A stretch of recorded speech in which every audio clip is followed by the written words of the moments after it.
हाय friends, अस्सलाम वालेकुम। I am Asghar Ali and you are watching technical Bajwa. तो बिल्कुल मेन कंपैरिजन के साथ हम आए वीवो V20 सेकंड नंबर पर, ओप्पो F17 प्रो। दोनों फोन्स का डिटेल से स्पीड टेस्ट, कैमरा टेस्ट भी डिटेल से करेंगे, बताएंगे दोनों में से कौन सा आपको फ़ोन बाय करना चाहिए या दोनों ही बेस्ट हैं। तो वीडियो को कंप्लीटली देखिएगा। अगर चैनल नहीं सब्सक्राइब किया तो जल्दी सब्सक्राइब कर लीजिए, बेल आइकन को लाजमी क्लिक करें ताकि लेटेस्ट वीडियोस की नोटिफिकेशंस जल्दी से मिलती रहेंगी। So let's start.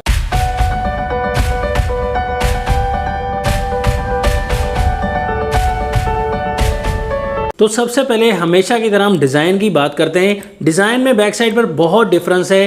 दोनों फोन्स का बैक साइड पर अच्छा डिज़ाइन है, अट्रैक्टिव डिज़ाइन है, लेकिन वीवो V20 में न्यू सा जादू वाला कलर और बैक साइड पर एजी मेट ग्लास लगाया गया है, प्रीमियम फीलिंग देता है। ओप्पो F17 प्रो में बैक साइड पर प्लास्टिक है, डिज़ाइन काफ़ी अच्छा है, लेकिन वीवो V20 में स्क्रैचेस वगैरह आपको जल्दी से फील नहीं होंगे। वीवो V20 60,000 की प्राइस में पाकिस्तान में मिलता है। 8GB की रैम, 128GB की स्टोरेज और प्रोसेसर आपको स्नैपड्रैगन 720G वाला मिलता है। 4000 mAh की बैटरी मिलती है, 33 वॉट की फास्ट चार्जिंग मिलती है। ओप्पो F17 प्रो 52,000 की प्राइस में आता है। 8GB RAM, 128GB storage, processor MediaTek का हीलियो P95 12 नैनोमीटर वाला। बैटरी यहाँ पर 4000 mAh की मिलती है और 30 वॉट की फास्ट चार्जिंग इंक्लूड की गई है।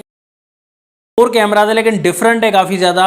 ओप्पो F17 प्रो में मेन कैमरा 48 मेगापिक्सल का 1.8 अपर्चर, सैमसंग का GM1 वाला सेंसर है, और वीवो में आपको 64 मेगापिक्सल का कैमरा मिलता है, 1.9 अपर्चर, सैमसंग GW1 वाला सेंसर है। दोनों में सेकंड 8 मेगापिक्सल है ultra wide, third 2 megapixel and fourth camera 2 megapixel का डेप्थ सेंसर के लिए। आपको डिस्प्ले में भी काफ़ी डिफरेंस मिलेगा। यहाँ पर F17 प्रो में ड्यूअल पंच होल वाला डिस्प्ले, वीवो V20 में आपको नॉच डिस्प्ले मिलेगा। 17 प्रो में 16+2 मेगापिक्सल का ड्यूअल कैमरा मिलता है, सेल्फी कैमरा। वीवो V20 में 44 मेगापिक्सल का सिंगल कैमरा मिलता है। देखेंगे रिजल्ट कैसा रहेगा। वीवो V20 आपको एमोलेड डिस्प्ले के साथ मिलेगा, 6.44 इंचेस का।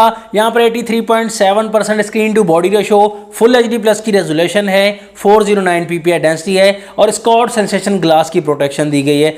F17 प्रो आपको सुपर एमोलेड डिस्प्ले मिलेगा। यहाँ पर आपको फुल HD प्लस की रेजोल्यूशन मिलती है, 6.43 इंचेस का, एक जितना ही साइज दिया गया है, 84.9% screen to body ratio, 408 ppi density दी गई है, कॉर्निंग गोरिल्ला ग्लास 3 की प्रोटेक्शन लगाई गई है। तो कलर वगैरह में इतना डिफरेंस नहीं मिलेगा, दोनों में एमोलेड ही है तकरीबन, और कलर आपको दोनों में सैचुरेटेड मिलेंगे, कमाल के कलर मिलेंगे, और यहाँ पर आपको ब्राइटनेस भी काफी अच्छी मिलती है। सॉफ्टवेयर यहाँ पर ओप्पो में एंड्रॉइड 10 मिलता है, कलर OS 7.2 की स्किन मिलती है। वीवो में आपको एंड्रॉइड 11 मिलेगा and fun touch OS 11 version मिलता है, जो कि तकरीबन आपको गूगल बेस मिलेगा। तो यहाँ पर ओरिजिनल गूगल का सॉफ्टवेयर आपको तकरीबन वैसा ही मजा मिल जाएगा, लेकिन दोनों में screen recording, eye protection, dark mode, काफी application same to same add की गई हैं। उसमें खास बात यह कि दोनों फोन स्लीकेस्ट फोन दिए गए हैं। वीवो आपको 7.38 mm की थिकनेस के साथ मिलता है, ओप्पो आपको 7.48 mm की थिकनेस के साथ मिलेगा। दोनों फोन काफी पतले मिलेंगे, लाइट वेट मिलते हैं। दोनों फोन्स में चार्जिंग पोर्ट टाइप C वाली है और दोनों में सिंगल स्पीकर मिलेगा हमें। दोनों फोन्स को ऑन करेंगे, देखेंगे पहले कौन सा फोन ऑन हो जाता है और आसानी से बाजी भी मार जाएगा। यहां पर वीवो V20 काफी फास्ट है, पहले ऑन हो चुका है दोस्तों। डायलअप पर क्लिक किया, थोड़ा सा वीवो फास्ट है। मैसेज ऑप्शन तकरीबन सेम रहे। कैमरा ऑप्शन ओप्पो फास्ट है। सेटिंग ऑप्शन ओप्पो थोड़ा फास्ट। जेंडर ऑप्शन, तो जेंडर में थोड़ा सा वीवो पहले हुआ, तकरीबन सेम प्रोसेसिंग रही। प्ले स्टोर बिल्कुल सेम रहे।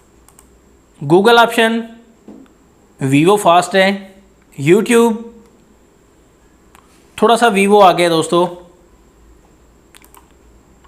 यहां पर गेम्स की तरफ आते हैं। सबवे सर्फर पर हमने क्लिक कर दिया है। तो सबवे सर्फर के मामले में वीवो फास्ट है। 8 बॉल पूल ओप्पो फास्ट है। यहां पर टेंपल रन 2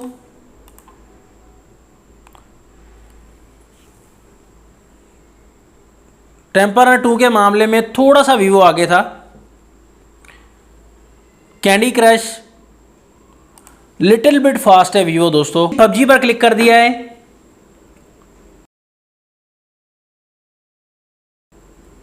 PUBG के मामले में आप देखें यहाँ पर Vivo V20 काफ़ी फास्ट है दोस्तों। मुझे ज़्यादा प्रोसेसिंग में एप्लीकेशन में भी Vivo V20 थोड़ा ज़्यादा फास्ट लगा एप्लीकेशन के मामले में भी, क्योंकि स्नैपड्रैगन 720G 8 नैनोमीटर पर बेस्ड है, कोर भी पावरफुल दी गई है दोस्तों, तो इस हिसाब से हीटिंग प्रॉब्लम भी आपको गेमिंग में नहीं मिलेगा। दोनों फ़ोन्स का स्क्रीन पर फिंगरप्रिंट दिया गया, यहाँ पर देख सकते हैं आप। तो स्क्रीन फिंगरप्रिंट के मामले में ओप्पो थोड़ा सा फास्ट लग रहा है दोस्तों। फेस आईडी में भी ओप्पो थोड़ा क्विक वर्क कर रहा है दोस्तों, यहाँ देख सकते हैं आप। फेस आईडी के मामले में क्विक है, कभी सेम है लेकिन कभी क्विक है ओप्पो। अब कैमरा की टक्कर आती है दोस्तों बहुत ज़्यादा गहरी। यहाँ पर आप गौर से देखेंगे एक एक सैंपल को तो आसानी से समझ जाएंगे दोस्तों कि यहाँ पर पोर्ट्रेट मोड का मामला हो, डे लाइट का मामला हो, या डायनामिक रेंज का मामला हो, कलर कैप्चरिंग का, लाइट कैप्चरिंग का मामला हो, सभी मामला हम मिक्स करके बताते हैं कि सभी में ही Vivo V20 ज़्यादा बेहतर है बैक कैमरा के मामले में। डिटेल आप देखेंगे तो डेफिनेटली Vivo V20 काफ़ी ज़्यादा है। बैक कैमरा में दोस्तों काफ़ी वाइटनेस मुझे लगी, कहीं कहीं फोटो में डिटेल दोस्तों F17 Pro के बैक कैमरा में भी अच्छी दी गई है, ऐसा नहीं कि खराब कैमरा है, लेकिन यहाँ पर कंपैरिजन की बात है तो Vivo V20 का बिल्कुल क्लियर विन करता है यहाँ पर बैक कैमरा। तो आप भी सैंपल्स देखकर बता सकते हैं दोस्तों कि Vivo V20 का बैक कैमरा अच्छा है या F17 Pro का। तो फ्रंट कैमरा की बात आती है, यहाँ पर 44 मेगापिक्सल का Vivo का कैमरा है फ्रंट, एंड 16 मेगापिक्सल का मेन कैमरा ओप्पो में दिया गया है। तो यहाँ पर क्लियरली दोस्तों आप देख सकते हैं कि वाइटनेस दी गई है ओप्पो के फ्रंट कैमरा में, बिल्कुल वाइटनेस दी गई है। डिटेल तो है लेकिन वाइटनेस दी गई है, पता ही नहीं चल रहा, इतना ज़्यादा सफ़ेद कलर कर दिया है, फेस इतना जो है सेचुरेटेड कर दिया है, वाइट फेस कर दिया है। जबकि Vivo में आपको ऐसा नहीं, बिल्कुल नेचुरल सा और अच्छे कलर्स आपको मिलेंगे फ्रंट कैमरा के मामले में। और डिटेल भी फ्रंट में काफ़ी अच्छी मिलती है V20 में। तो मुझे फ्रंट एंड बैक में Vivo V20 बहुत ही ज़्यादा अच्छा लगा है। लेकिन Vivo V20 जो है आपको 60,000 का है तो 55 से 56,000 तक डिस्काउंट करके मिल जाएगा, और F17 Pro आपको 51 से 52,000 में मिलेगा। तो 3-4 हज़ार का डिफरेंस है। यहाँ पर अगर आप परफॉर्मेंस ज़्यादा लेना चाहते हैं थोड़ी बेहतर, और उसके अलावा डिज़ाइन भी इंप्रूव करना चाहते हैं, कैमरा भी अच्छा चाहते हैं, अगर F17 Pro 45,000 की प्राइस तक आ जाता है तो फिर मैं समझता हूँ बेस्ट रहेगा। अदरवाइज 52,000 की प्राइस में काफी ज्यादा ओवर प्राइस है P95 के साथ, तो Vivo V20 की तरफ जा सकते हैं। तो यहाँ पर क्लियरली Vivo V20 विन करता है दोस्तों, मेरी दोनों कंपनीज नहीं है। अब आपका क्या रिकमेंडेशन है दोनों फोन्स के बारे में कमेंट्स में जरूर बताइएगा। नेक्स्ट वीडियो को ले जाता हूं मैं आपसे इजाजत। अल्लाह हाफिज, पाकिस्तान जिंदाबाद।